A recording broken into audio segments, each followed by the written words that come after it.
Oh, hi. I didn't see you there. Me and my friend were just goofing around.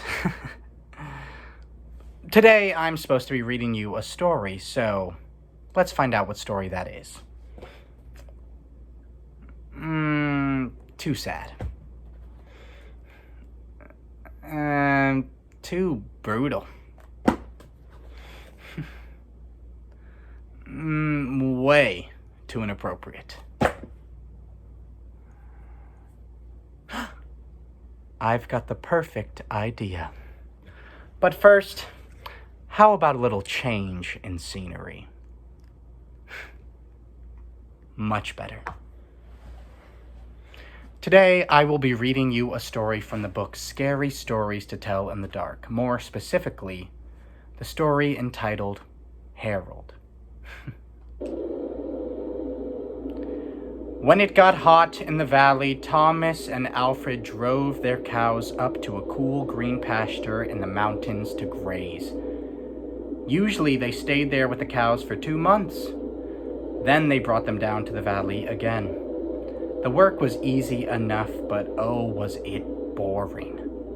All day the 2 men tended their cows. At night, when they went back to the tiny hut they lived, they ate supper and worked in the garden and went to sleep. It was always the same. Then Thomas had an idea that changed everything. "Let's make a doll the size of a man," he said. "It would be fun to make, and we could put it in the garden to scare the birds." "It should look like Harold," Alfred said. Harold was a farmer they both hated. They made a doll out of old sacks stuffed with straw. They gave it a pointy nose like Harold's and tiny eyes like his. Then they added dark hair and a twisted frown. Of course, they also gave it Harold's name. Each morning on their way to the pasture, they tied Harold to a pole in the garden to scare away the birds. Each night they brought him inside so that he wouldn't get ruined if it rained. When they were feeling playful, they would talk to him. One of them might say, "How are the vegetables growing today, Harold?" Then the other, making believe he was Harold, would answer in a crazy voice, "Very slowly." They would both laugh, but not Harold. Whenever something went wrong, they took it out on Harold. They would curse at him, even kick or punch him. Sometimes one of them would take the food they were eating, which they were both sick of, and smear it on the doll's face. "How do you like that stew, Harold?" he would ask. "Well, you better eat it, or else." Then the 2 men would howl with laughter. One night, after Thomas had wiped Harold's face with food, Harold grunted. "Did you hear that?" Alfred asked. "It was Harold," Thomas said. "I was watching him when it happened. I can't believe it." "How could he grunt?" Alfred asked. "He's just a sack of straw. It's not possible." "Let's throw him in the fire," Thomas said, "and that will be that." "Let's not do anything stupid," said Alfred. "We don't know what's going on. When we move the cows down, we'll leave him behind. For now, let's keep an eye on him." So they left Harold sitting in the corner of the hut. They didn't talk to him or take him outside anymore.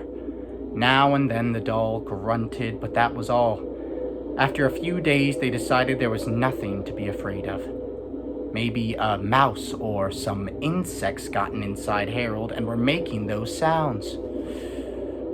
So Thomas and Alfred went back to their old ways. Each morning they put Harold out in the garden, and each night they brought him back to the hut. When they felt playful, they joked with him. When they felt mean, they treated him as badly as ever. Then one night, Alfred noticed something that frightened him. "Harold is growing," he said. "I was thinking the same thing," Thomas said.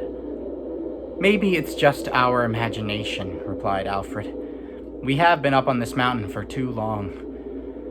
The next morning, while they were eating, Harold stood up and walked out of the hut. He climbed up on the roof and trotted back and forth like a horse on its hind legs. All day and all night he trotted like that. They felt as if they had escaped a great danger and began joking and singing.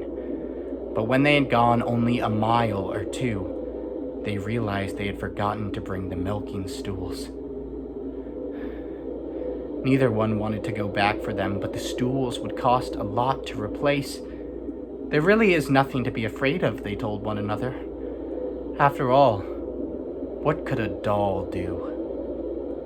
They drew straws to see which one would go back.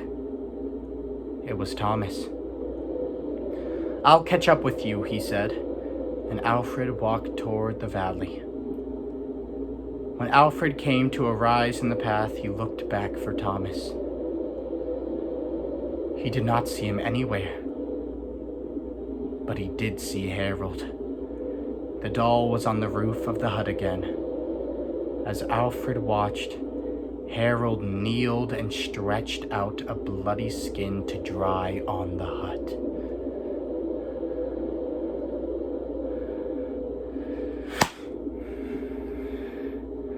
That's our scary story for today.